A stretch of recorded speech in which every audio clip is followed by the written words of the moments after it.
So here we are with Miss Rita's baby. It's just a day old. And I can hardly wait to see these little ones. Ooh, I've fallen over here. Sneak peek. And there's actually one little baby blue tick coonhound in here as well. He was the runt, and she's been looking after him. So we'll have to see who's who. I don't see any babies over there.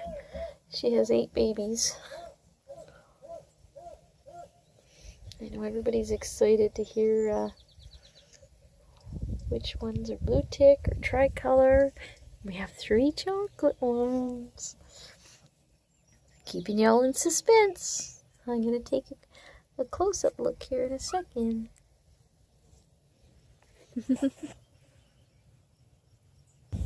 Oh, I just lifted the lid. Wow, are they ever cute? They're in the sun. I don't think they're going to like that too much. So, I think I better quick check some genders. Oh my goodness, that looks like a solid chocolate boy right there.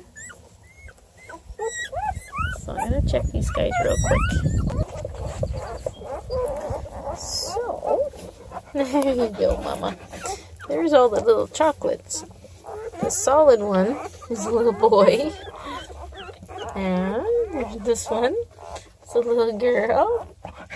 And, oops. This one. Oh, look at that little face. And that's a little girl. I think we have lots of little boys. It's pretty hot for Mommy here in the sun. Hang on a sec, Mommy. I'll fix that for you.